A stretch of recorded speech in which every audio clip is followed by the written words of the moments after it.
Hey guys, tonight we're going deep into the jungles of the Yucatan Peninsula to the world of the ancient Maya. Imagine you wake up beneath a thatched roof. The morning light filtered through palm leaves. The air is heavy and wet, clinging to your skin like a second breath. The distant cry of a howler monkey echoes through the canopy, while nearby, something, perhaps a parrot, perhaps a spirit, flashes red through the trees. Your back aches from the stone floor. Last night's incense still lingers, thick and sweet, curling into the corners of your nose. Outside, the jungle pulses like a living drum, the heartbeat of a world both sacred and forgotten. You push aside the woven mat and step into a city made not of steel or glass, but of limestone and memory. Pyramids rise like frozen lightning bolts. Glyphs whisper from stone walls, and in every shadow, something ancient watches. You're not a ruler here, not a god, just one soul among thousands, just trying to survive one more day. You step barefoot onto the cool limestone floor, the stone warmed gently by the rising sun that filters and strips through the woven palm walls. Outside, the jungle is already alive. Cicadas buzz with feverish rhythm. Birds chatter like gossips on the wind, and beneath it all, there is the low, steady thrum of drums, somewhere far off, but always present, like a heartbeat that doesn't belong to you. The scent of copal incense still lingers from the night before, its sweet, smoky trail curling like an invisible thread around your temples. You rub your eyes and stretch, your bones cracking softly. And for a moment, you remember the dream you just left behind. Something about a serpent coiled around the moon, whispering secrets you were not meant to hear. You step outside into the narrow streets of the city. La Cama, they call it the Great Waters, though later, others will name it Palenque. The white stone glistens beneath your feet, cleaned each morning by hands that rise before the sun. And everywhere around you are the signs of a world built by time and belief. Men carry heavy baskets of maize along the road, their backs bent and muscles taut, while women in embroidered hupils gather water in clay pots from the nearby spring. The scent of roasted cacao wafts from a nearby hearth, blending with the tang of crushed lime and river moss. You pass a mural, freshly painted, showing a king seated on a throne of jaguar pelts, his headdress taller than you are. You stare into his eyes, fixed forever in crimson and jade, and for a moment, they seem almost to look back. At the heart of the city, towering above the plaza like a frozen wave, stands the Temple of the Inscriptions. Its stone steps are narrow and steep, designed not just for climbing, but for reverence. You approach slowly, your feet feeling heavier with every step, not from fatigue, but from the weight of countless feet that climbed before you. Priests, scribes, kings, and the chosen few who carried messages between the gods and men. Each glyph carved into the wall beside you is a sentence from a story you were never taught, a history remembered not with dates, but with dreams and divine breath. Inside, sealed beneath the floor, lies the tomb of Pakal the Great, a ruler who reigned for nearly 70 years. His sarcophagus is sealed beneath layers of stone and silence, and his face, buried beneath a jade death mask, still rests in a sleep untouched by centuries. You linger near the edge of the temple, your fingers brushing the surface of a carved pillar, its edges softened by centuries of rain and sun. The stone is warm now, almost breathing, and the glyphs dance faintly beneath your touch. Somewhere behind you, a conch shell blows, a call, a warning, or perhaps an invitation. You follow the sound toward the marketplace, where traders from distant cities have gathered, their dialects blending like woven threads. Cacao beans trade hands with obsidian blades. Feathers of the quetzal bird glimmer in the sun, more precious than gold. Beneath a shaded awning, an old man sells charms made from bone and shell, each one tied with a thin thread of red, said to protect the soul in dreams. He smiles at you with toothless gums, and you realize his eyes are clouded not with blindness, but with visions. The sun climbs higher, and with it comes the sin of earth and sweat. You pass a game court, where young men are playing pak-tapak, their hips striking the heavy rubber ball in a ritual older than the city itself. The game is not just sport. It is offering, prophecy, a mirror of the heavens. Above the court, carved into the walls, the gods watch with expressionless faces, and nearby, a narrow stone ring waits silently for a ball that may never pass through it. Some say the winners of the game are sacrificed, a gift of glory. Others insist it is the losers who meet the blade. But no one truly knows, for the truth has slipped through the cracks of time, just like the songs that once echoed here. You continue walking, the stone warm beneath your soles now. And the jungle presses closer to the city's edge. Vines climb over broken walls, the earth reclaiming what was once sacred, what still might be. You hear the slow creak of wood, perhaps from a distant canoe sliding along a canal, or maybe from the bones of the forest itself stretching in the heat. Everything around you feels impossibly ancient and impossibly alive.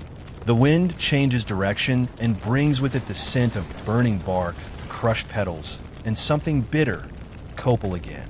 Or maybe something else entirely. You feel it settle on your tongue like a warning. You pause beneath a ceiba tree, its roots vast and gnarled like serpents frozen mid-slither. It is sacred, the tree of life, its branches said to stretch into the heavens while its roots pierce Zibalba, the underworld. A woman nearby leaves a folded cloth beneath its base, her head bowed, her lips moving in a chant older than the language you speak.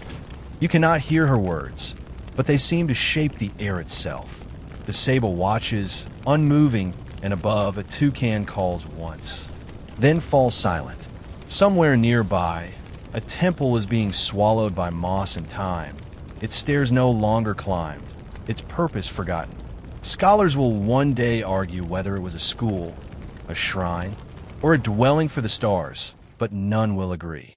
The jungle does not answer their questions. It only grows. You linger beside the carved image of the faceless child and the flower-crowned woman, your fingers hovering just above the softened stone, feeling not the texture, but the memory of a hand that once chiseled each curve, each petal, with the reverence of someone who believed that stories could live longer than breath. The jungle behind you stirs gently, not with wind, but with a hush, as though it too remembers her, though her name has long since drifted into silence. The stone smells faintly of damp lichen and forgotten prayers, and as you step away, you carry the weight of her gaze with you, even though she has no eyes. You follow the curve of a trail barely visible beneath fallen leaves and roots, a path that winds downward, away from the city's heart and deeper into the green that never sleeps. The world narrows around you, framed by towering trunks and thick curtains of moss, and in this corridor of emerald and shadow, your footsteps make no sound. A pair of leafcutter ants crosses the path in perfect file, each one carrying a piece of the jungle on its back, their progress steady and silent, a parade of purpose beneath your distracted gaze. A rustle to your right reveals a deer frozen mid-step, eyes wide with the ancient fear of man. It disappears before you can breathe. In the hush that follows, you hear water, not loud, but insistent, the soft tumble of a hidden spring somewhere just ahead. The path opens suddenly into a small clearing, where sunlight pools in golden quiet over a series of carved stone basins. Still and clear, reflecting the sky through drifting leaves. The water is cool when you kneel and touch it, smelling faintly of earth and mineral, clean but ancient, like something drawn from the very bones of the land. These basins were once sacred, used for ritual ablutions, and later, to mark the turning of the year. You see faint glyphs etched around the rims, denoting days and deities, eclipses and offerings, names no longer spoken aloud. You dip your fingers and bring the water to your lips. It tastes of stone and time, and something sweeter still, like the echo of a forgotten fruit. Just beyond the basins, hidden beneath a stand of fan palms, a crumbling wall bears a single glyph worn smooth by weather and time. No one has ever been able to read it. Some say it marks the true name of the first king. Others whisper that it is a warning not meant to be understood. You rise, wiping your hands on your tunic, and continue through the trees as the light begins to shift, softening, golden, the long stretch of afternoon folding into itself. The jungle becomes quieter now, less insistent, and the air carries a new smell, one of fermentation and fire, of maize mash bubbling in clay pots, and the dry scent of ashes still warm from morning's cooked fires. You emerge onto the edge of a village not yet swallowed by time. Its structures smaller and humbler than those of the temple city, but no less sacred. Children's laughter rises from behind low walls. And in the distance, a woman's voice sings in rhythmic cadences as she pounds dough on a matate. The sound soft but insistent, like a heartbeat woven through the day. You're not seen here, not intruder, not ghost, but something in between, like a memory that lingers even when the people who made it are gone. You pass a shrine at the edge of the village. Its roof sagging, its offerings faded but still present. Dried flowers rest beside a small clay figure, its face carefully painted, its mouth open in an eternal chant. Feathers are tied to its arms with thin cords, and a circle of corn is laid at its feet, half eaten by birds who do not fear the gods. You pause there, and the breeze lifts your hair gently, as if acknowledging the presence of something unseen. You do not bow. You do not speak. You simply stand and let the silence settle into your skin. As the village fades behind you, the sky deepens to the color of tarnished copper, and the shadows grow long and drowsy. The path narrows once again, and now the earth beneath your feet feels softer, more like clay than stone. You begin to descend into a basin, where the land dips low and the air turns still and warm, like the inside of a hell breath. The jungle here grows closer, thicker, wrapped around the ruins of something vast, its walls still standing, its columns rising like the ribs of a sleeping beast, each one etched with the curling script of a language that once guided the stars. You walk beneath an archway covered in orchids and vines, and the scent here is intoxicating, floral, yes, but tinged with the sweet musk of decay and the iron tang of moss-covered stone. It clings to you like memory, filling your lungs with a perfume that feels both sacred and suffocating.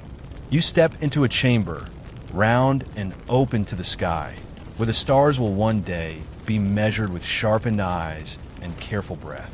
This was an observatory once, built not with glass and gears, but with instinct and reverence, a place where the priests watched the movements of Venus and Mars, marking eclipses, solstices, the breath of time itself.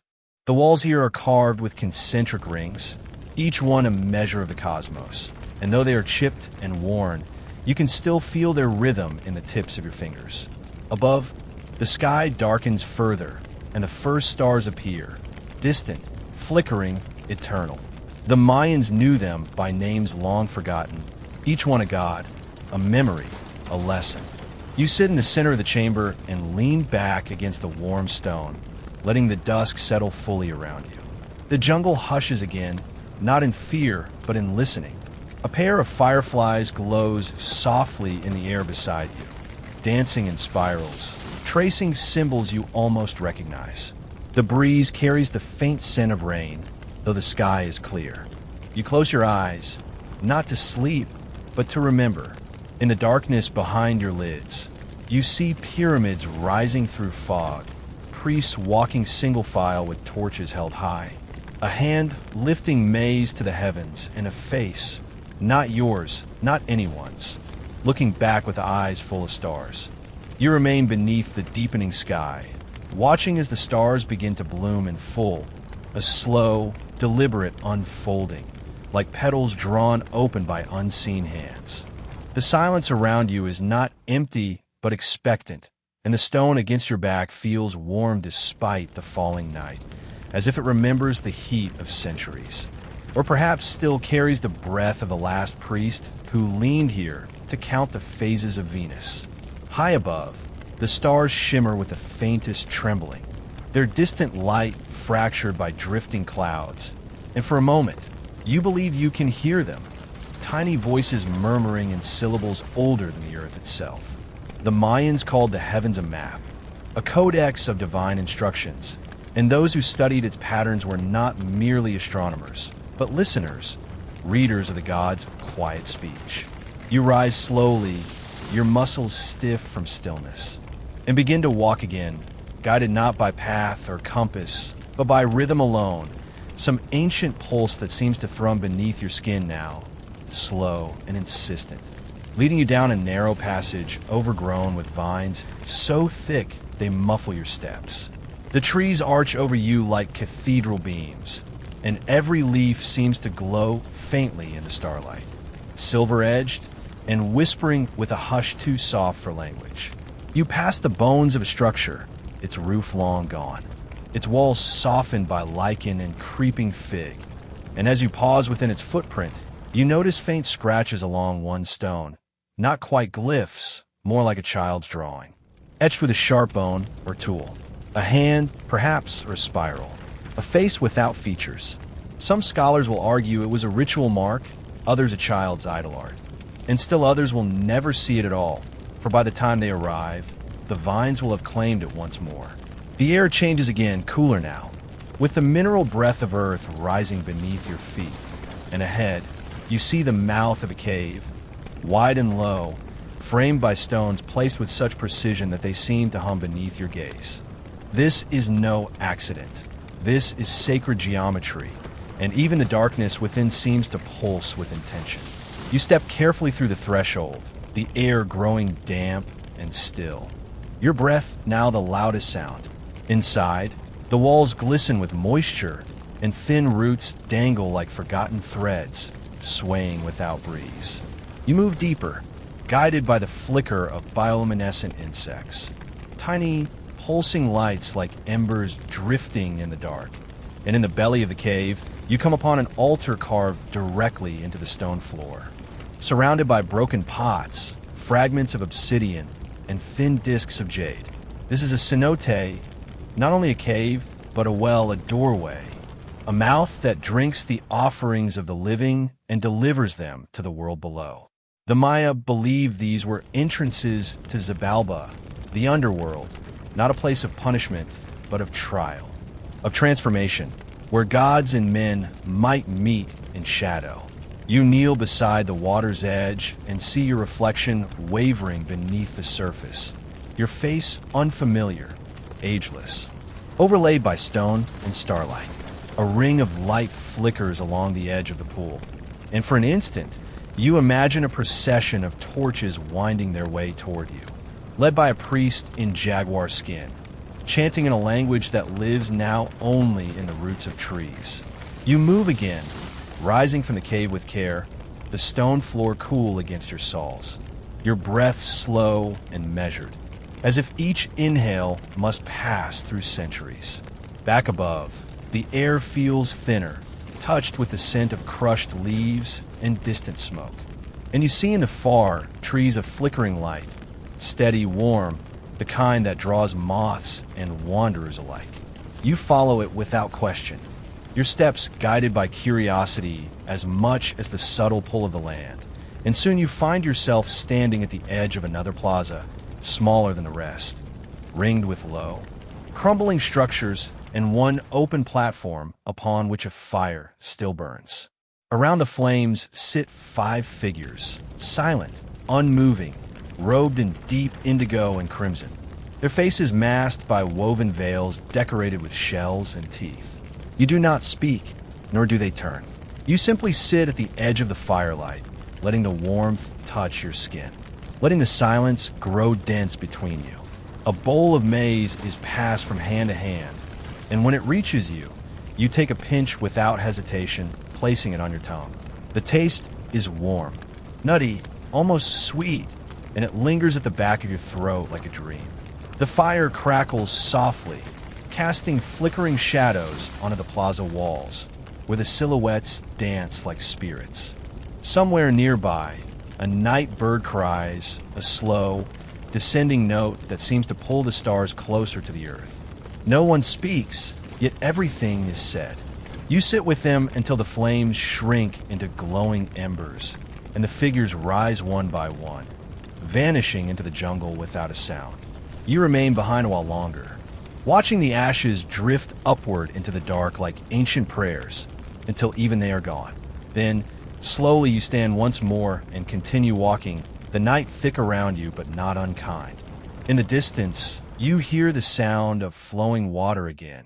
Not the gentle spring of before, but something deeper, broader, a river perhaps, winding its way through the forgotten roots of this land, carrying not just silt and leaves, but stories, bones, and offerings.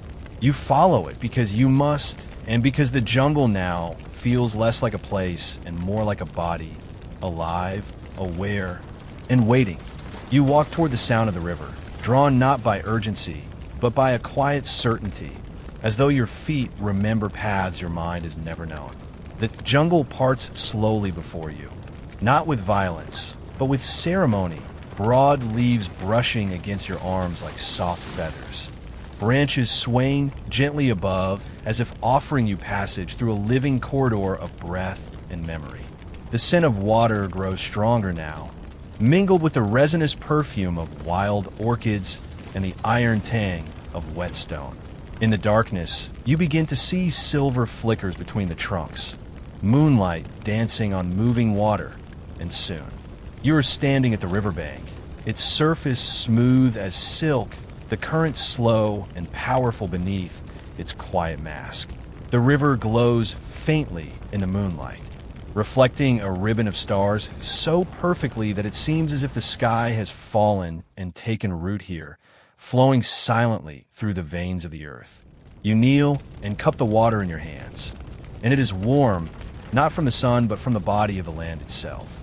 You sip it slowly, and its taste is thick with minerals and old sweetness, like bark softened by rain or fruit ripened in shadow. As you stand again, you see stone steps descending into the river's edge, worn smooth by countless feet, some bare, some sandaled, some now long forgotten. These steps do not lead anywhere you can see, but you understand they were not meant to lead forward. They lead down. They lead within. You walk alongside the river's curve, and as you move, the trees thin slightly, revealing glimpses of ruins clinging to the banks like shells to a shore. They are smaller than the great temples, but no less intricate. Low platforms, open-air sanctuaries, crumbled altars whose edges have been softened by lichen and time. You pause before one such altar, where a ring of stones surrounds a hollowed bowl carved into the earth itself. This was a place for offerings, seeds, feathers, perhaps even blood, left beneath the open sky as the river whispered nearby.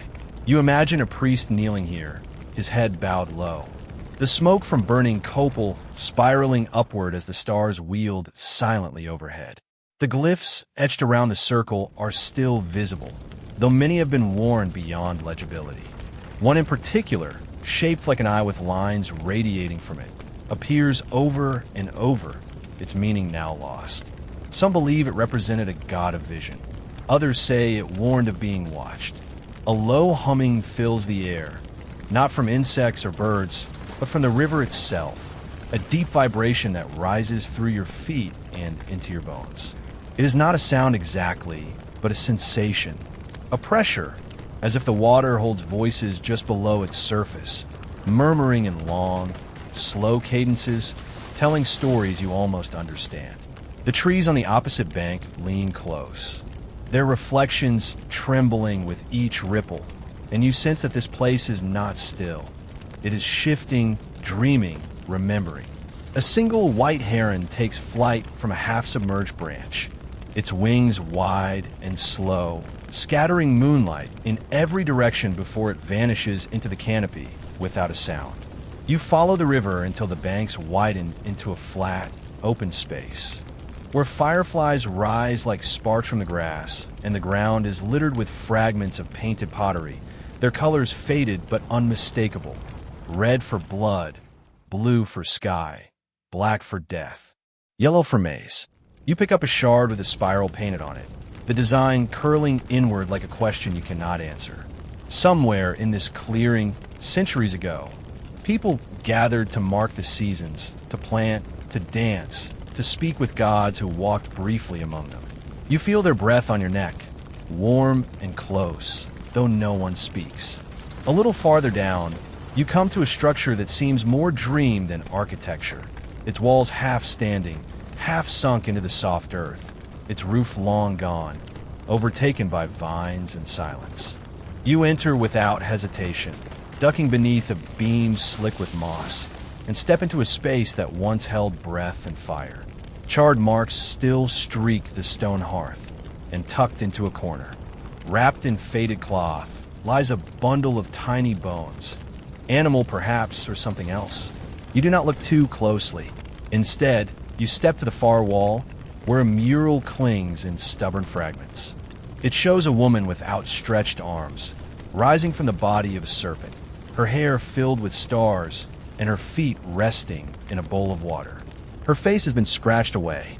You leave the building slowly, the image of the faceless goddess burned behind your eyes, and return to the river, where the current now seems to move faster, its voice louder, more insistent. The moon is higher, casting the water in sharp relief, and across the surface you see strange glimmers, patterns that shift and repeat, like symbols or signals, visible only from this angle, only in this light. Perhaps the river speaks in glyphs, too, if one only knows how to read it. You crouch again and run your fingers through its surface, watching the ripples race outward. One day, perhaps, someone will find the answer to its murmurings, some future scribe with patient eyes and a heart tuned to the pulse of old stone and water. But not tonight. You rise once more, your feet damp with river mist, your skin tingling with the touch of unseen hands. The air is heavy now, full of night sounds and the closeness of growing things. And as you walk away from the river, its voice follows you like a lullaby, low and endless, looping back upon itself again and again, like the ancient calendar wheel that never truly ends. You step into the trees, and they close behind you like a door, softly swinging shut, sealing the river in memory. You move away from the river's lullaby, the rhythm of the water still pulsing beneath your skin, and though the trees close in around you once more, they seem gentler now, less a forest of shadows than a cathedral of memory, where leaves shiver softly with stories and the trunks stand like old sentinels watching without judgment.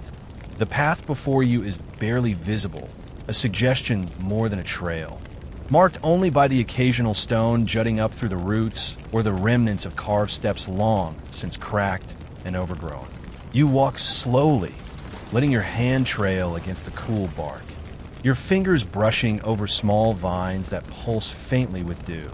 And above, the sky is darker now, studded with stars so clear and close they seem to tremble just beneath the skin of the world. The air thickens as you descend into a shallow depression, where the canopy rises into an opening that breathes moonlight down like pale smoke. The ground here is soft with moss and fallen petals, and the scent that rises is delicate and strange, part sweet rot, part crushed herb, with something sharp beneath it, like limestone dust or the memory of fire. In the center of the clearing stands a single structure, half sunken into the earth, its stones wet with lichen and time. Unlike the temples and altars before, this place is quieter in its purpose. Stripped of grandeur, built not to awe but to enclose. You step over a threshold marked by two broken columns carved with figures whose faces have been worn smooth, and as you pass between them, the sound of the jungle falls away, leaving only your breath and the echo of your own footsteps on the stone. Inside, the air is cool and dry, sealed by centuries of stillness. The chamber is narrow and long, its walls covered in a kind of plaster now flaking away in soft curls, but beneath it, the faint outlines of painted scenes remain. Hunters chasing deer with atlatls, women shaping clay into jars, children playing beneath trees heavy with fruit. And high above, near the ceiling, a strange image repeats, three figures holding hands, each one stepping forward, their faces turned away, Scholars have never agreed on what it means. Some say it's a depiction of migration. Others believe it shows a mythic journey between worlds. And still others suggest it is a story that predates even the Maya, passed down for voices that no longer echo anywhere but here. At the far end of the chamber lies a low platform covered in thin roots and centuries of dust. You approach slowly, your footsteps muted, and as you draw near, you notice something resting upon the stone, a bundle wrapped in faded cloth, tied with a cord of hair and fiber, brittle and dry. You do not touch it, but the weight of its presence sinks into the air like a held breath. This was not buried to be forgotten. This was meant to remain, to wait. You lower yourself to sit beside it, and for a long while, you simply listen, not to noise but to presence. There is something in the quiet here that feels less like emptiness and more like concentration, as if the walls themselves remember every word ever whispered within them. Eventually, you rise and step back out into the jungle's embrace, the moon now high and silver, casting long, intricate shadows across the leaves like woven lace. The path leads upward now, curving gently toward a higher ridge where the trees thin and the air grows clearer, cooler. You follow it instinctively, your steps quiet, your eyes half-lidded with the weight of wonder, and soon you emerge onto a broad, flat hilltop, where the remains of stone foundations stretch out in careful rows beneath a sky painted with stars. This was a city once, or perhaps a noble compound, a place of planning and quiet power. Here, families would have lived in woven-walled homes with floors swept smooth, gardens lined with chili and cacao, and altars small enough to fit within a breath, yet vast enough to hold entire gods. You walk between the low outlines of rooms and courtyards, your feet stirring dust that has not moved in lifetimes. And you feel as though each stone remembers who walked upon it last. The calloused heels of elders, the quick steps of children, the soft shuffle of night watchers. In the center of the space lies a circular platform, low and cracked, and resting upon it is a single carved stone in the shape of a frog, its back curved into a basin filled with rainwater. You kneel and peer inside, and though the reflection is dim, you see your face shifting slowly, dissolving and reassembling in the water's dance. Behind it, stars shimmer in broken patterns. And for a moment, you wonder if this frog once spoke, if not with words, then with the silence that shapes meaning. The wind rises softly now, carrying with it the rustle of distant branches and the smell of something faintly metallic, perhaps old blood soaked into soil, or perhaps only the breath of stones exposed to night air. You lie back against the earth, your head cradled by the mossy ground, and look upward into the sky. Above you, constellations flicker and turn, their paths precise and ancient. The same figure seen by kings and farmers, scribes and warriors, lovers and oracles alike. You know the Maya charted these stars with a precision the modern world once forgot, predicting eclipses, tracking the movements of Venus, building entire temples aligned to the solstice sun. You close your eyes, and for a moment, you feel the math of the universe inside your ribcage, turning slowly, patiently, endlessly. You lie still beneath the stars, feeling their pull like thin threads stitched through the sky and into your skin, and with every slow breath, the night deepens around you, pressing closer, not in threat, but in quiet welcome. There is a warmth beneath your spine, rising from the ancient stones, a stored heat that seems to come not from the fading sun, but from centuries of ceremony and footsteps, of whispered prayers and silent watching. The jungle beyond murmurs with nocturnal life, small paws against bark, the chirr of insects stitched together into a song that never quite begins or ends, and overhead, the constellations continue their steady, ageless migration, undeterred by empires lost or names forgotten. When you rise again, it is not with urgency, but with reverence, as though standing in a temple where gods may still sleep just beyond sight. Your steps carry you away from the high platform and down a slope veiled in mist. where the air tastes of fern and cold stone, and the path becomes less certain. More suggestion than trail, more memory than map. The moon disappears behind drifting clouds, and in its absence, the world dims to a palette of shadow and breath. You walk by feel now, letting your fingers trail along the edges of smooth rock and the occasional carved glyph half buried in moss. Each one like a syllable from a story told so long ago it has grown soft with time. Eventually, the slope ends at the edge of a broad, open plaza, where the jungle gives way in a circle too precise to be accident. At its center rises a step pyramid, not the tallest you've seen, but striking in its symmetry. Each level etched with glyphs and decorative stonework that catches the faintest starlight.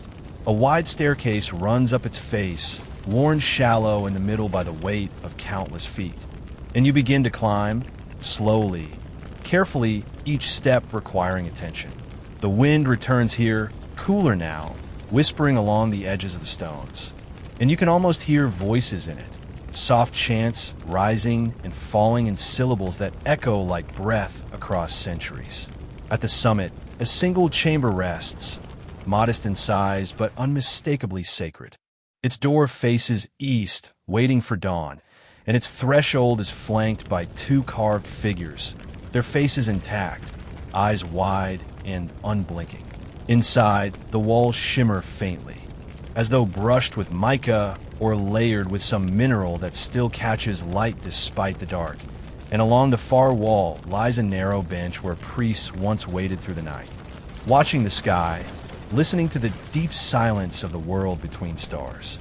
A bowl rests on the bench, empty now, but blackened inside from years of burning something sacred. Perhaps resin, perhaps herbs, perhaps the thin curls of offerings meant to carry messages into the realm of the divine. You touch the stone beside it and feel warmth, not temperature, but memory, dense and echoing. A heartbeat fossilized in limestone. You sit for a time within the chamber, watching the slice of stars framed by the doorway. And think about the ones who once knelt here, how they must have feared the future, even as they charted its arrival in arcs and shadows, how they must have wondered if their gods heard them at all. The walls hold no answers, only stories, and among them, one image stands out. A man seated cross-legged with a scroll in his lap, surrounded by jaguars, each one facing outward like guardians. He is writing, his hand mid-gesture, and though the glyphs are too worn to read, the image lingers. Some say this figure is a scribe of prophecy, others call him a historian of dreams, and still others believe he never existed, that he is simply an echo of every person who ever tried to preserve a fleeting moment in ink or stone. Eventually, you rise and step out once more onto the platform, letting the night air wash over your skin. The stars are shifting now, that subtle, imperceptible tilt of constellations moving westward. And with it comes a feeling not of passage, but of turning. Like a wheel, like the great calendar stones still buried in plazas far from here, their grooves and glyphs too deep to erase.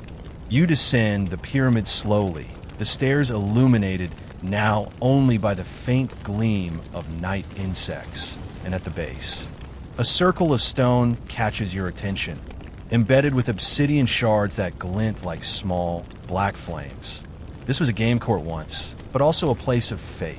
The ball game was not sport here. It was ritual, drama, sometimes even execution, where the outcome could tilt the favor of gods or determine the fate of cities. You kneel and touch the ground, wondering how many lives were changed in silence right here beneath your palm. You walk onward, leaving the pyramid and court behind, the path curving now toward the edges of settlement, where the jungle begins to reclaim its dominion. The trees grow closer, heavier, and above, the sky narrows to a ribbon of stars. You feel the ground change beneath your feet, less stone, more earth. Softer, as though cushioning your passage. There is something ahead, you can feel in your spine, a shift in air and atmosphere, and as you step through a curtain of vines, you find yourself before a wall, not a building, Not a ruin, but a true wall, tall and solid, its stones tightly fitted, its surface unbroken save for a single niche at its center, within which rests a face carved in profile. The eyes are closed, the mouth neither smiling nor stern, and something about it feels unplaceable, not just ancient, but wrong for this place. The nose is broad, the jaw square, the style unlike any of the other carvings you've seen. Some researchers call it the outsider, a carving that does not match the Mayan canon. Some think it is a representation of a visitor from another land, another world. Others insist it is proof of nothing at all, just a coincidence, a mistake, a fluke of imagination hardened into stone. But as you look into the face, something stirs, a tremor not in the earth, but in yourself. You feel as though you are being watched, not with malice, but with deep curiosity, as if whatever this face once represented now sees you as the mystery. You step back slowly, heart quiet but alert, and turn once more to the forest, where the air seems to pulse softly, thick with stories that refuse to sleep. You step away from the stone face slowly, as though disentangling yourself from a dream that does not wish to loosen its grip, your breath shallow now, not from fear, but from the strange pressure of being held in the gaze of something older than judgment. The forest waits for you beyond the wall, not as you left it, but quieter somehow, more intimate, as though it too has drawn a breath and now holds it, listening. The leaves above shift gently, revealing fragments of stars once more, and their soft light catches on spider silk stretched between branches like threads of ancient thought, glinting faintly with dew. You walk beneath them, brushing nothing, disturbing nothing. Your steps cushioned by fallen blossoms and crumbling bark, the very ground exhaling with every step you take, as if relieved you are moving forward again. There's a new scent now, carried on the breeze, sharp, smoky, bitter with herbs, and faintly metallic, like rust or old coins buried deep in wet earth. You follow it down a narrow passage between leaning palms and fluted sabas, and the path eventually spills into a hollow space walled on three sides by slabs of stone, each one etched with deep grooves and lined with dark residue. This is a place of preparation, of rites performed in shadow, where healers or executioners once worked beneath torchlight.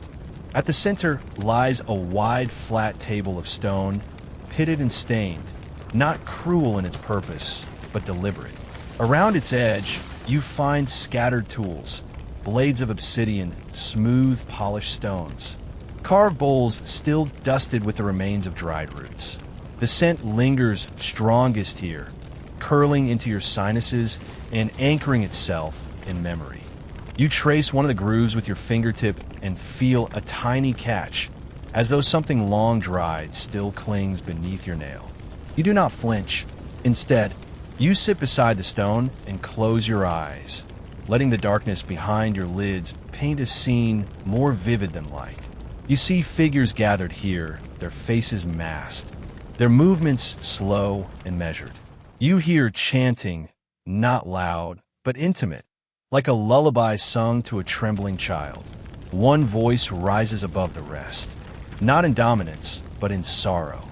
And as it echoes through your body, you sense a moment of decision hanging in the air, one that has been made many times before and will be made again, without fanfare or cruelty, only with necessity. You open your eyes and find the forest unchanged, the tools untouched, the silence intact. But inside, you carry something new, a weight, a whisper, a knowing you did not ask for but cannot return. The air cools as you leave the hollow, brushing past vines heavy with flowers that bloom only at night, their petals wide and white, glowing faintly with bioluminescence. They smell like milk and ash, a strange sweetness that clings to your skin and hair. And the path leads you upward now, into a region of ridges where the earth breaks into terraces and the trees thin, revealing larger structures clustered together like a council of sleeping giants. You reach the edge of a broad platform carved directly into the hillside. where 12 columns once supported a roof of woven palm and thatch, long gone now, leaving only these stone ribs beneath the stars. Each column is carved with a different figure, gods, kings, perhaps ancestors, some holding staffs, others bowls, one with a serpent coiled through the holes where its eyes should be. One column has collapsed entirely, and the ground where it fell is scorched as if by fire, though there is no sign of recent burning. This was once a council house, a place where voices were raised not in anger, but in planning, in ritual, in consensus. Here, leaders gathered to decide the turning of seasons, the timing of harvest, the response to omens. You sit where one might have sat, your hand resting on cool stone, and you feel the ghost of those conversations flutter past your ear, decisions made by flickering torchlight, fingers pointing to glyphs drawn in ash, voices breaking over words like famine and rain and sacrifice. There is no drama here, only consequence, only the heavy breath of those who knew that gods might listen but rarely explain. Beyond the council platform, a narrow stone path descends in zigzags, flanked by low walls crumbling into moss and fern, and at its base lies another plaza, quieter, more private, surrounded by small chambers built of dark stone. Their doorways are low and narrow, their interiors hollowed by time and vine. One door draws your attention, a wooden lintel somehow still intact, blackened with age, carved with a jaguar whose mouth holds a snake. You duck inside, brushing against cobwebs that shiver but do not break, and within you find a small room, its floor covered in dust, its walls still painted. A single scene remains, a woman holding a bowl of stars, standing atop a pyramid, her face turned not to the heavens, but downward towards something hidden below. No one has ever decoded this image's full meaning. Some think it tells of a ceremony performed only once in a generation, a summoning or farewell. Others say it's a myth of reversal, when the heavens fed on human offerings rather than the other way around. But no matter the theory, the mystery endures. You study her painted eyes for a long time, but they reveal nothing. You leave the chamber quietly, the image clinging to the backs of your eyes, and re-enter the night air, which now hums with cicadas and the distant cry of an owl. You continue walking, the ground flattening beneath your feet, the air still warm but moving now with a steady rhythm, as if ushering you onward. The scent of crushed leaves and loam rises with each step, and the stars above shift ever so slightly, whispering that time is passing, though you do not feel it. You do not feel it all. You continue forward, the path unspooling beneath your feet like a ribbon of half-formed memory.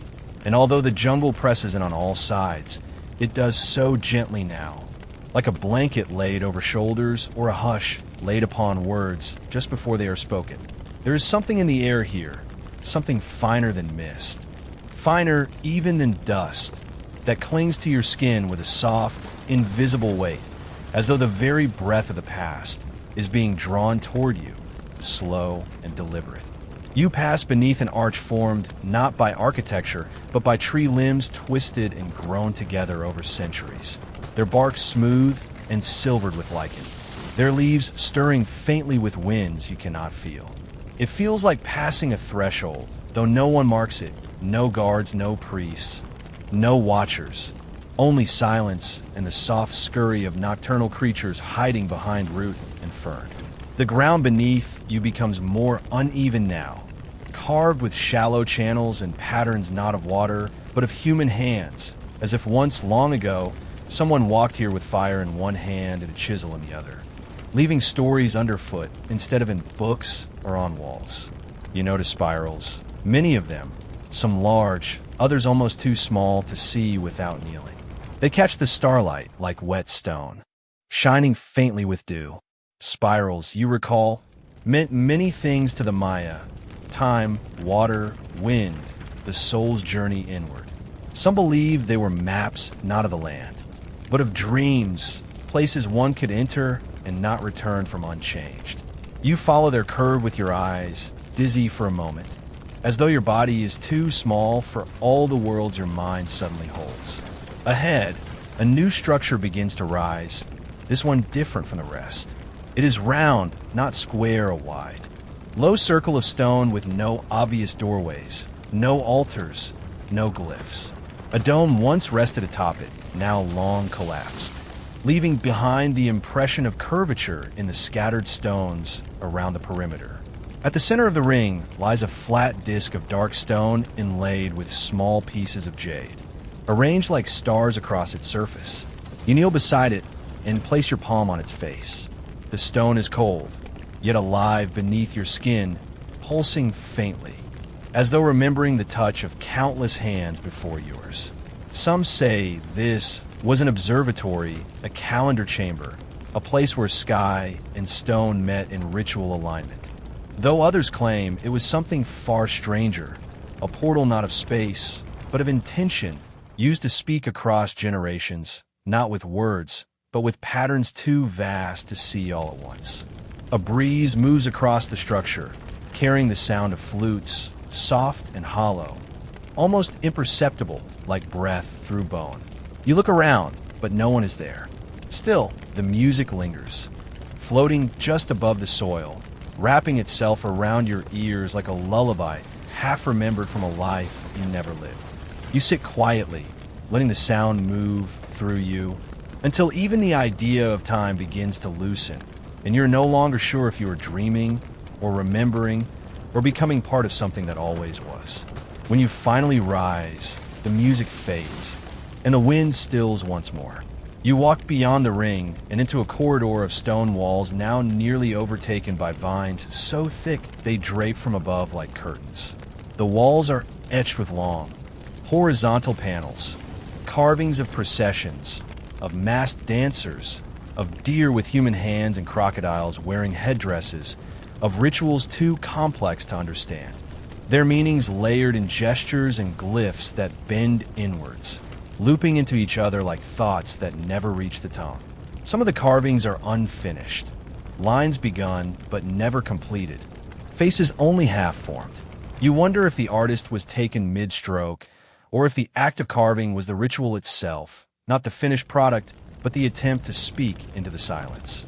You pause before one panel that shows a figure standing over a bowl, the contents of which are a swirling mass of glyphs rather than objects. Syllables made visible, language in liquid form. Above them, a bird watches with a single enormous eye, while below, a line of children with empty hands wait in silence. No one has decoded this panel. Some say it was a prophecy. Others think it was never meant to be understood, only seen. As you step away, you feel the earth shift slightly beneath your feet. Not an earthquake, not a tremor, but something subtler, a soft drop, like breath escaping from the lungs of the world itself. You keep walking, the jungle changing again, the trees becoming more spaced, their trunks older, wider, wrapped in vines that shimmer faintly with light.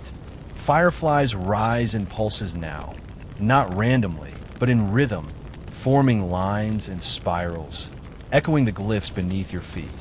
They seem to guide you, not directly, but gently, like dancers leading you through steps you've forgotten how to take. And then, without warning, the forest opens once more, and you're standing at the edge of a wide, dry basin ringed by crumbling platforms. The wind rushes across the flat space with a low, droning hum, and in the center stands something unexpected. A single, tall pillar carved from white limestone, so clean it almost glows. Its surface is covered with glyphs so fine they seem to shimmer, almost impossible to look at directly. And at its base lies a circle of stones arranged like teeth. This is not a monument, not a temple, not a shrine. It feels like a question, posed not to gods or kings, but to you. You approach slowly, breath held, and place your hand near the stone, not quite touching it. The air vibrates here, not with sound but with meaning, thick and coiled, waiting to be unraveled. Some say this pillar is the record of a meeting between sky beings and earth dwellers, between past and future, between truth and forgetting. Others say it never existed at all, that those who saw it simply dreamed the same dream. But you see it now. You feel it now.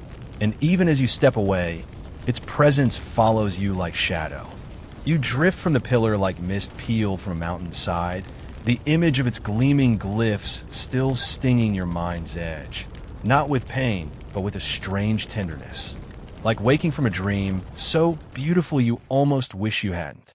The air behind you hums for a moment longer, then stills, folding itself back into silence. And ahead, the land begins to shift again.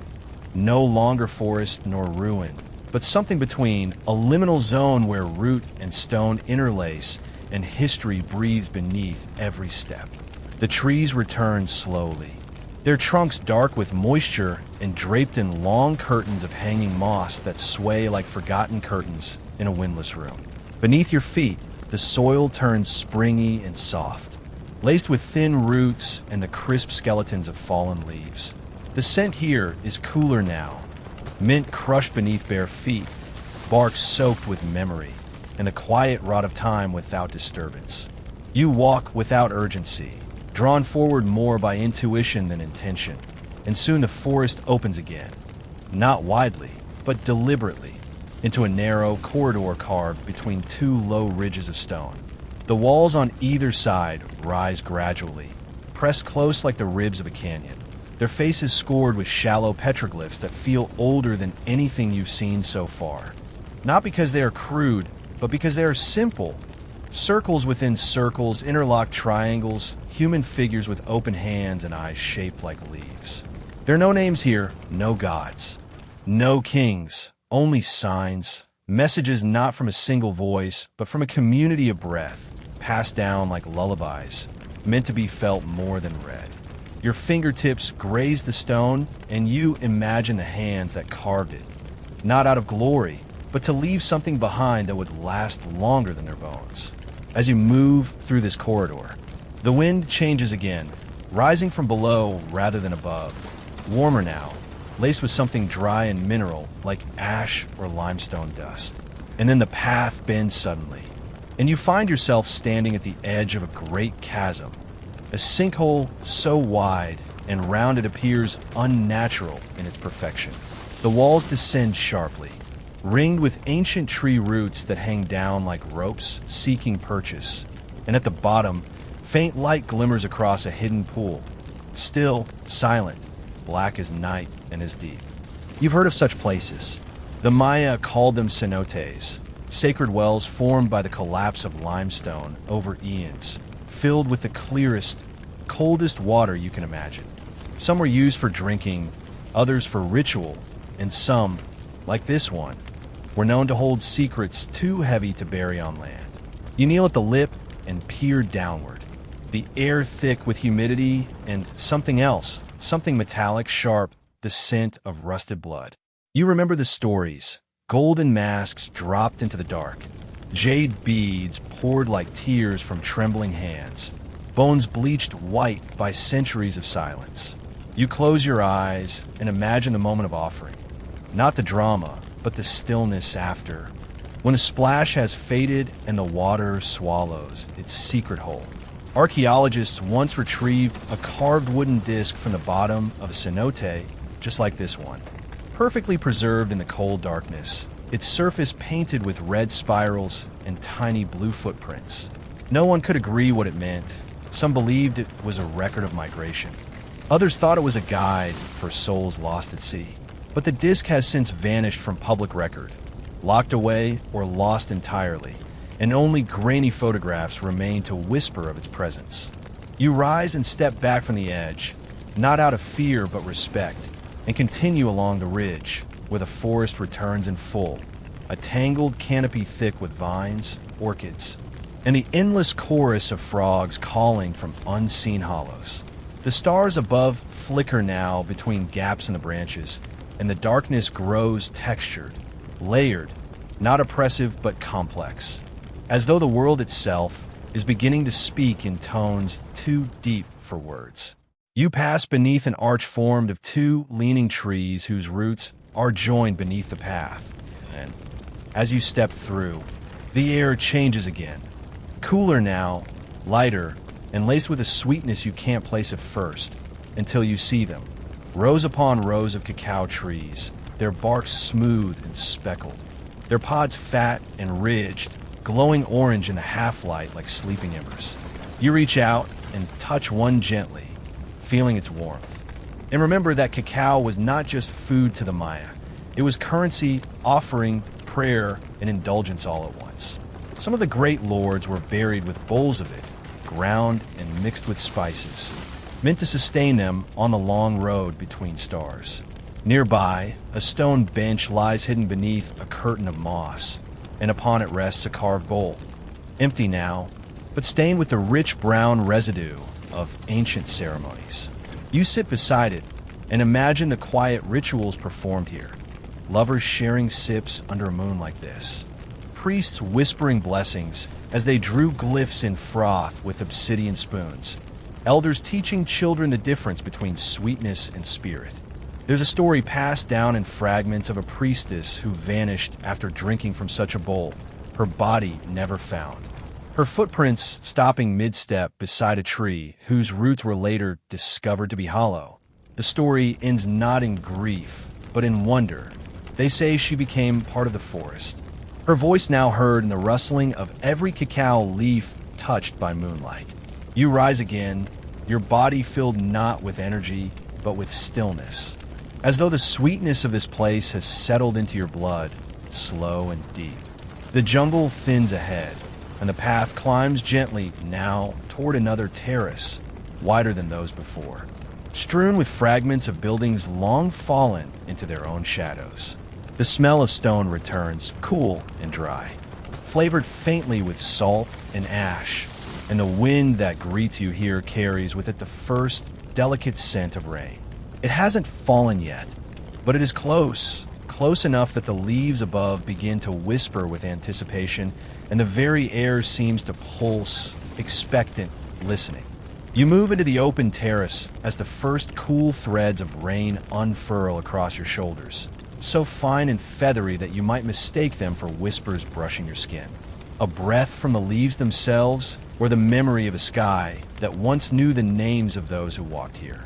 The droplets fall slowly, unevenly, not yet a storm, but a promise of one. And in this gentle wetness, the stone underfoot begins to darken, colors deepening into grays and greens, the cracks filling with tiny rivulets that trail like veins along the terrace floor. You watch one stream trace its way toward a sunken basin at the far edge, where it joins others, pooling in quiet circles. Reflections of the clouds drifting across its surface like thoughts half forgotten. You step forward, your breath slow, your heartbeat a soft echo behind the sound of water. At the center of the terrace rises a structure unlike the temples, smaller, more intimate, with steps worn not by crowds, but by repeated, solitary tread. Its roof has long since collapsed, yet the outer walls remain, etched with spiraling motifs and rows of dots like stars fallen into patterns. This was a home once, or something like it, not for common dwellers, but for those set apart. A scribe, perhaps, or an astronomer, someone who lived between the worlds of record and revelation. Inside, fragments remain, a broken bowl, a hollow flute, a stone with symbols scratched not for beauty, but for memory.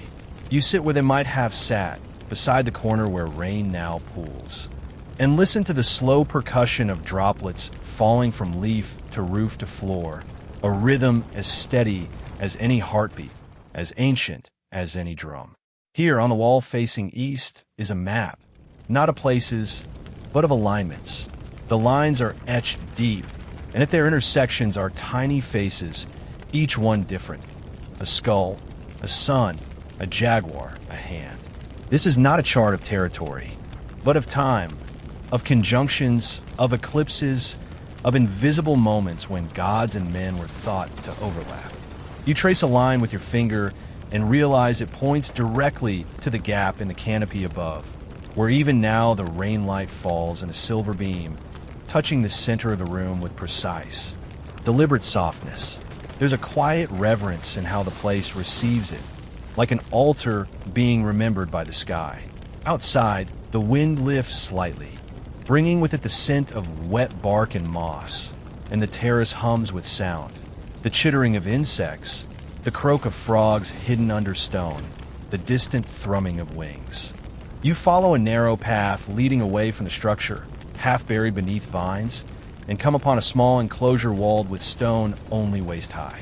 At first glance, it appears a simple courtyard, but in the center stands a flat slab, its surface worn smooth and slick with rain, and beside it rests a single figure carved from obsidian, small enough to fit in your palm, yet heavy, dense. Its edges sharp despite the centuries. The figure is hunched, faceless, arms wrapped around knees. It is neither god nor animal, and its posture is so painfully human it aches to look at. This is El Pensador, the Thinker, a figure found in multiple sites, always alone, always identical. Some believe it represents the soul caught in contemplation.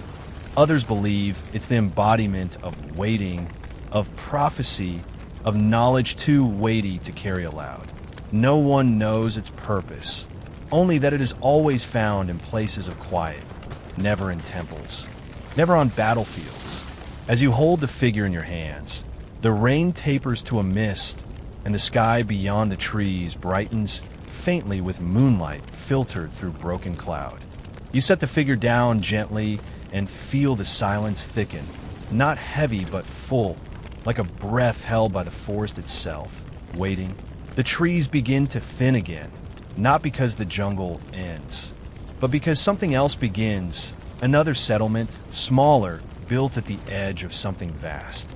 The structures here are modest, clustered together as if for warmth, and the paths between them are worn smooth with use. You pass beneath wooden lintels still bearing traces of red pigment.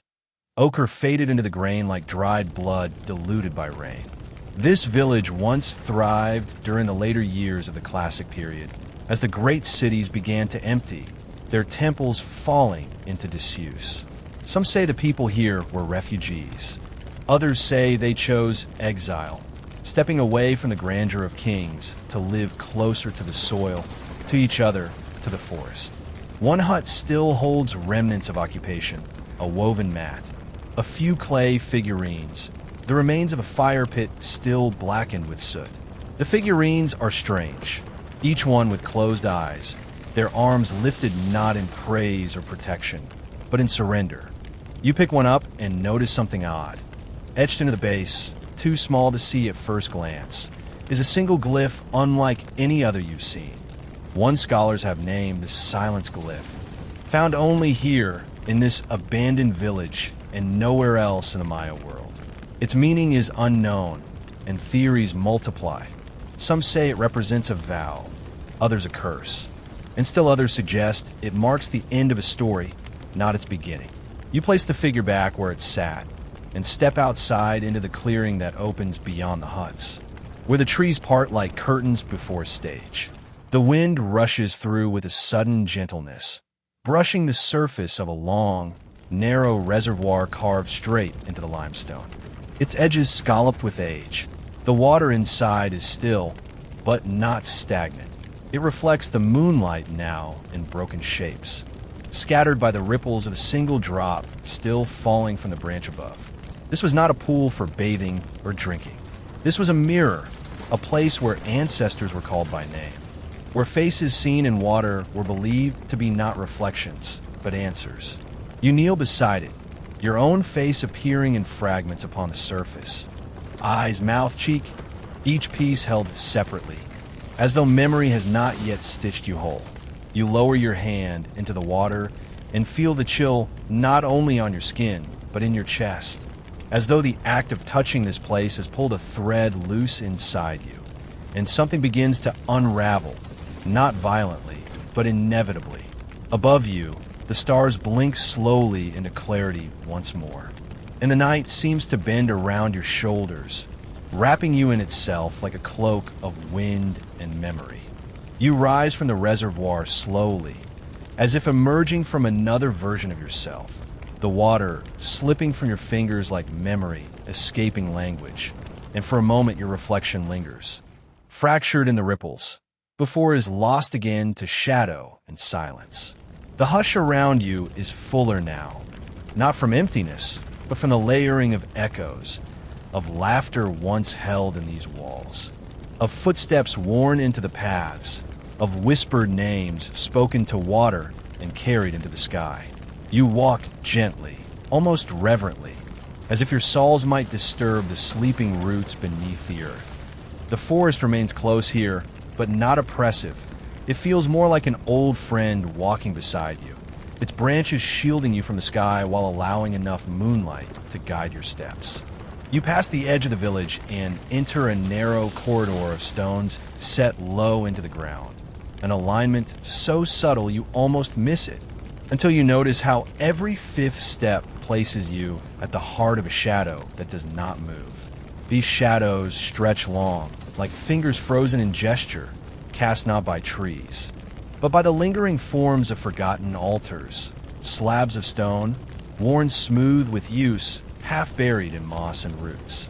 One bears a single glyph so eroded it resembles more a scar than a symbol, but you recognize its shape, a curled spiral nested inside square. It is the glyph for return, though no one agrees what it once meant: to come home, to come again, or to rise once more in another life, beneath another sun. The corridor leads to a clearing surrounded by mounds, now overtaken by greenery, their forms almost indistinguishable from hills, save for the patterns in the vegetation, the way the grass folds in right angles, the way the trees refuse to grow at their center. You stand at the midpoint, where an open circle of flat stones marks what was once the heart of a ceremonial dance ground. The stone beneath your feet is cracked, yet deliberate, forming a pattern that radiates outward in uneven spirals, like a star viewed through running water. The sound of insects here changes, less rhythmic, more syncopated, as though responding not to instinct but memory, their chirps and clicks rising in waves that echo the dance steps once performed here. You feel something shift within you. Not emotion exactly, but the memory of it, a pull in the chest, a warmth behind your eyes, a sudden ache in the spine that feels like someone else's pain slipping briefly through your own. You move again, slower now, toward the far side of the clearing, where a single tree stands taller than the rest, its roots exposed and braided like thick hair descending from its trunk. At the base of the tree lies a row of clay vessels, some cracked, some whole, all resting within shallow depressions, as if placed in a careful order long forgotten. Each vessel is painted with faces, not realistic, but stylized, with eyes like suns and mouths like openings to something unseen. You lean closer and find inside one of them a dried husk of corn, perfectly preserved, its kernels wrinkled but intact, gold brown and pale against the red clay. Corn, you remember, was more than food. It was body, it was blood. It was birth and sustenance and sacrifice. The Popol Vuh tells that humans were made from it, not as metaphor, but as material, flesh shaped from maize dough and made sacred through breath. You hold the husk in your hand, and it feels oddly warm, as if it has absorbed the heat of 1,000 hands before yours, passed from ceremony to ceremony, always returning to this place.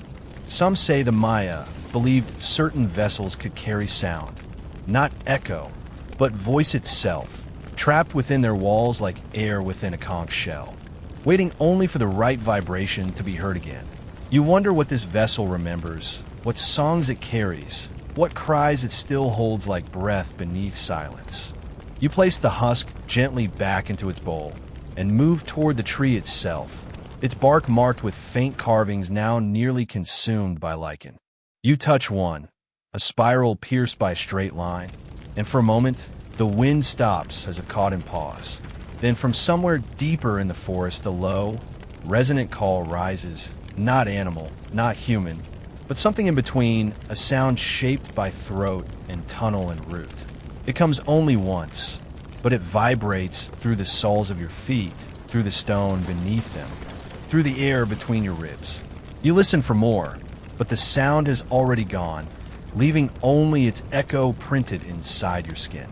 The forest leads you onward again, its floor sloping downward now, the path narrowing as you enter what feels like a natural corridor, but the stones beneath your feet say otherwise. Flat, wide, evenly spaced, too perfect for accident, though now half swallowed by moss and soil. This was once a processional path, a sacred walkway leading from the outer world into the sanctum, a route taken in silence, in darkness, in reverence. The leaves above form a canopy so thick the moonlight cannot reach, and for a time you walk blind, guided only by your breath, by the soft rhythm of step and echo, by the feeling of walls rising on either side, though no light reveals them. This too was by design, ritual descent, the loss of sight before vision could be restored. Eventually, the darkness lightens, not with sky, but with stone, as you emerge into a cavernous space carved from the hillside itself, where the walls arch inward like ribs enclosing a sacred heart. Here, torchlight once lived, flickering against murals now faded to shadows, but still legible in outline. Depictions of the underworld, not as hell, but as womb, as labyrinth, as mirror. In the center lies a round stone table, low to the ground, stained with soot and wax and pigment. Upon it rests a single obsidian mirror, still whole, though its surface is dull, as if turned inward. You lean over it and see nothing. No reflection, no stars, only depth, as if the mirror remembers things even light has forgotten. Some believe these mirrors could show not just the future or past, but places that were never real and might yet be. One such mirror was said to have belonged to a seer whose name has been lost, who predicted the end not of the world, but of forgetting the moment when the ancestors would be remembered in full, not through history, but through dream. You look into the mirror, and though it remains dark, you feel your breath deepen, your limbs slow, your thoughts soften into something that is not thought, but presence, pure and whole. You do not look away. You step away from the obsidian mirror with the kind of caution reserved for waking from a vivid dream, each footfall deliberate, not from fear, but from reverence, as if any sudden movement might disturb whatever truth just passed through you, too fragile to hold yet too vast to forget. The cavern behind you exhales as you leave it, the air brushing your shoulders like the breath of someone remembering your name in the dark. Outside, the jungle reclaims its sound, its motion, its density of life. Leaves murmur under wind, not strong but steady, and somewhere overhead, birds cry out with a kind of ancient clarity, their voices slicing through the canopy like threads pulling a fabric tight. You follow the stone path as it ascends again, gently, like the slow rising of a thought long buried under layers of noise. Each step feels easier now, not because the slope lessens, but because something in you has shifted. The weight of not knowing no longer burdens, but carries like water in a vessel shaped by mystery. The trees begin to thin, not abruptly, but like breath drawing towards stillness. And as the path opens, you find yourself standing on a ridge overlooking the ghost of a city sprawled across the basin below. Even in ruin, its structure remains visible, plazas half swallowed by roots, step pyramids emerging like bones from earth, reservoirs now glinting with sky instead of water. The air here is lighter, almost too light, tinged with the scent of limestone warmed by centuries, and something floral, ghostly, faint, the trace of a flower that may no longer bloom. From this height, you see the outlines of temples and causeways, ball courts and tombs, all held in place by the memory of design. You kneel at the edge, your hand resting on a stone that once crowned a wall, its surface etched with a glyph so faded it resembles the curve of a smile more than a word. Some say this city, once known as Oxtagon or Three Stone Place, was abandoned not by war or drought, but by a single decision, a collective dream in which its people agreed to vanish into the forest rather than let the city be taken by those who did not remember the names of the gods. You descend slowly, the path now winding between remnants of staircases and plazas overgrown with silence, and reach what must have been the central court, a wide, flat expanse bordered by altars, where fire once burned and voices rose in ritual. You can still feel it, the rhythm of feet, the press of bodies, the hum of collective breath drawn in unison. And yet, it is quiet now, not barren, not dead, but watching. At the court's edge stands a monument, so weathered it barely holds its shape, just the suggestion of a figure, arms raised, face turned skyward. No plaque remains. No glyphs survive to name the one it once honored. Yet the pose is unmistakable, offering, not demanding, witnessing, not commanding. You walk past the court and into the shadow of the largest pyramid, a stepped mountain of stone rising in defiance of both time and gravity, its surface mottled with moss and lichen. Its steps uneven but intact. Climbing feels like ascending through time itself, each step echoing with breath not your own, until you reach the top platform, where the wind greets you in full. It rushes around you with open hands, carrying scents from the forest below and, something fainter still, a memory of incense, of burning copal, of prayers woven into the air itself. At the center of the platform lies a small chamber, its walls still bearing the red and black pigments of celestial scenes, serpents twisting through stars, moons cradled by skeletal hands, suns caught between open mouths. This is not a place of kingship, but of reckoning, a calendar house designed to mark times turning not in days, but in events that echo across generations. One wall displays a date that has puzzled scholars for decades, a Bacton ending carved centuries before it occurred, marking a moment of change not with fire or prophecy, but with silence. What happened then remains unclear. Some records end abruptly. Others speak of skies gone dark and cities emptied without struggle. You sit within this chamber, tracing the lines of those painted glyphs, and notice one small image almost hidden in the corner, two hands, palm up, holding a spiral filled with tiny dots. No one has translated it. Some say it's a request, others a surrender, but you understand it differently. You see it as an invitation to hold time lightly, to feel the weight of centuries not as burden, but as belonging. Outside, the stars sharpen above you, constellations slowly wheeling in ancient rhythm.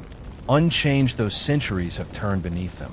You lie back upon the stone, letting your spine settle into the warmth still held from the day's light, and listen, not with ears, but with presence.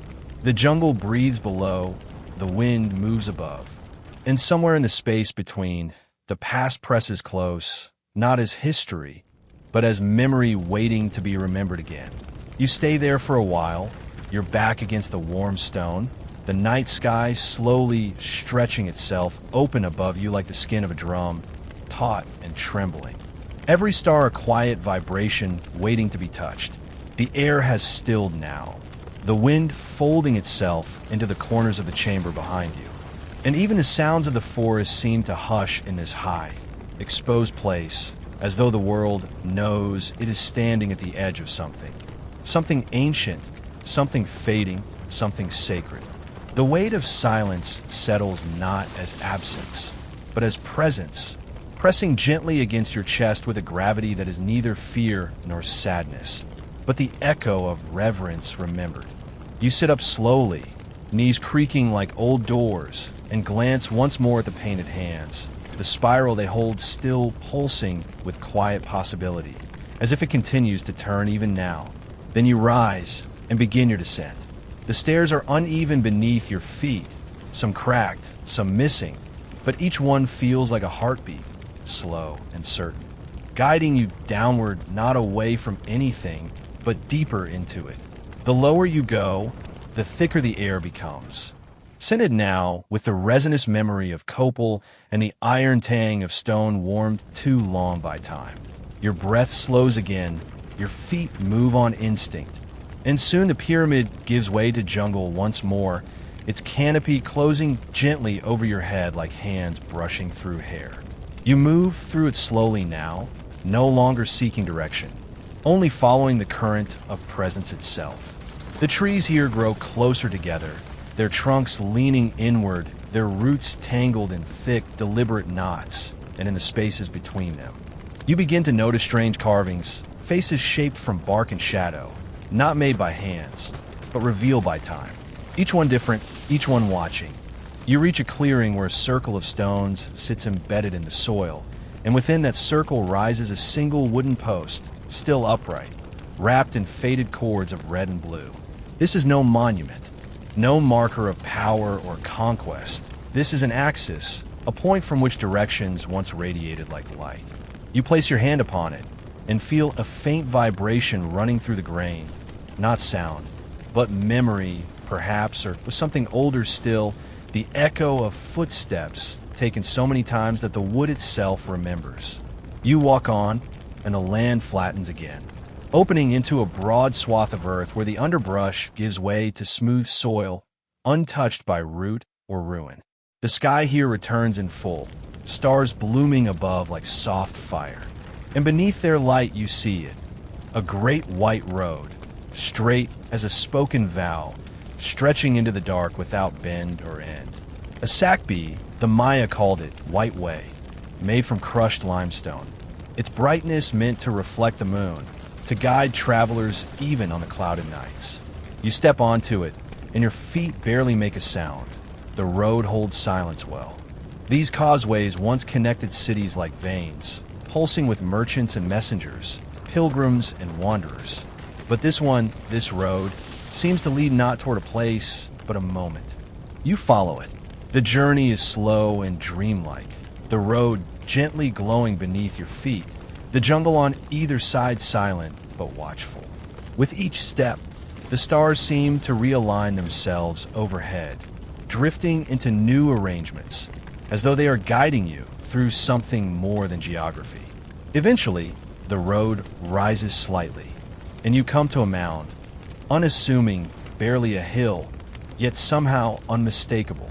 Upon it sits a single stone bench, its surface smooth, its corners rounded by time and weather. You sit. From here, the view is unremarkable. No temples, no pyramids, no gran plazas. Just trees and stars, and the whisper of the road behind you. But the stillness is complete, and in that stillness, something opens inside you. A sense that you have not come to find something, but to be found. The stories that shaped this place still breathe in its soil, in its silence. In a way, the sky leans a little closer here, as if listening. There is no voice that speaks, no vision that unfolds. And yet you understand. The rise and fall were never separate, never distinct, but one breath inhaled and exhaled over centuries. The cities rose not for glory, but for memory, and they fell not from failure, but from fulfillment. The gods are not absent. They have simply turned inward, waiting for those who remember how to listen. A breeze brushes your face, carrying with it the scent of something old and sweet, like roasted cacao or sap from a tree that no longer grows. It is the scent of an offering never retrieved.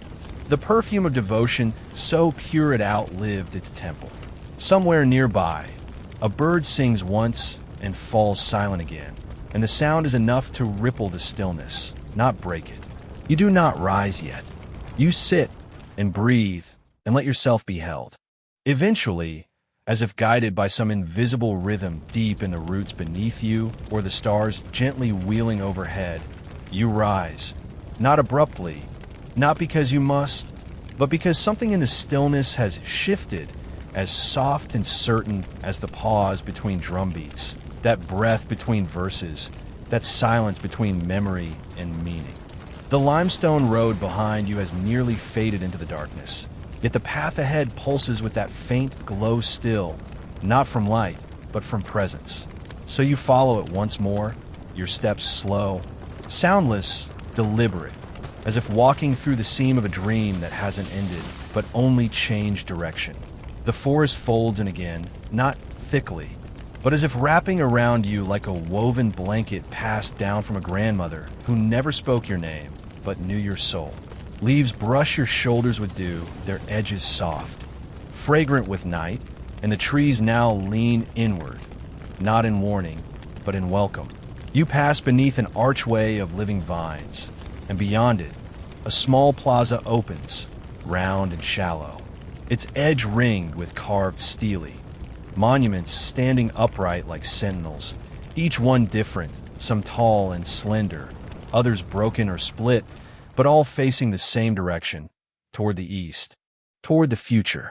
You walk between them slowly, brushing your fingers along their surfaces, some slick with lichen, others dry and brittle, as if carved from ash instead of stone. Each bears inscriptions, but they are not written to be read. They are written to be felt, to be traced like veins or rivers, their meaning not carried in words, but in form. One depicts a figure kneeling before a great serpent. Another shows a hand releasing a flower into the wind. You pause before a stele cracked clean down the middle, where half the glyphs have been erased by time. And in the silence, you feel something deeper than loss. You feel choice, intention, as if the erasure itself was part of the story, as meaningful as what remains. Beyond the stele lies a final structure, low, rounded, covered in soft green moss, its entrance sunken and narrow like the mouth of a cenote.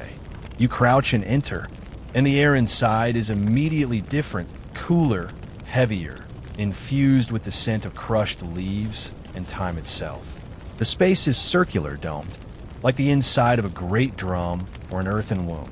In the center, arranged in a circle upon the floor, lie small bundles wrapped in fiber cloth, sealed with knots that haven't loosened in centuries.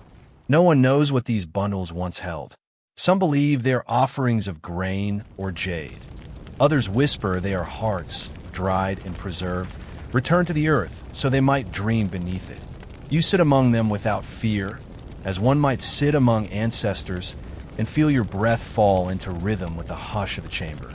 Above you at the dome's apex is a small hole, no wider than your palm, cut with such precision that a single beam of starlight pierces it now, descending in a silver thread that catches the dust in the air and makes it glow. This light lands directly upon a stone at the circle's center, flat, oval, smoothed by endless fingers, etched with a spiral so faint you almost think you imagined it. The same spiral you've seen before, the one on the hands, the one in the mirror, the one etched in the silent village. It turns within you, not as symbol, but as pulse. And in that moment, everything feels connected, not just the temples and roads, the kings and scribes, the rituals and ruins, but the silences too, the absences, the questions left unanswered. The Maya did not vanish. Their stories did not end. They folded inward like petals at dusk, retreating not into disappearance, but into dreaming. And now here, beneath stone and sky, you are allowed to dream with them, not of what was lost, but of what remains quiet and breathing beneath your skin. Outside, the jungle begins to sing again, softly, slowly, as if waking beside you. Crickets strike up their chorus. A distant howler monkey calls once, low and ragged, then falls silent. Leaves shift with unseen motion. The stars, steady in their spinning, blink down their long messages, indifferent yet intimate, as if they have always known you would come to this place, sit in this chamber, and remember something not from history, but from within. And when you finally rise, when you press your palms against the earth one last time and step once more into the open night, you do not feel as though you are leaving. You feel as though the world has inhaled, and you're simply moving with its breath. The forest no longer seems to press in around you. Instead, it opens not with grandeur, not with revelation, but with grace, the kind of quiet parting the sea might offer to a single reed drifting downstream. You walk, not toward something, not away, but within, carried gently through a place that no longer feels foreign or ancient, but soft and familiar, like the blurred edges of a dream you do not wish to wake from. Above you, the sky is fuller now, every star pulsing like the quiet beat of a drum heard through water, and the moon, round and low, glows as though it has been waiting just for you. You reach no temple, No throne, no vate. Only a clearing with no stone, no monument. Just a patch of moss beneath a ceiba tree whose roots weave into the earth like sleeping serpents. You lie back without hesitation. The earth beneath you is warm. The air above is thick with silence. Somewhere, in the distance, water moves, a soft current finding its path home. And slowly, as your breath slows and your body sinks into the dark green cradle of this place, you understand. You were never here to discover what was lost. You were here to remember that it never truly left.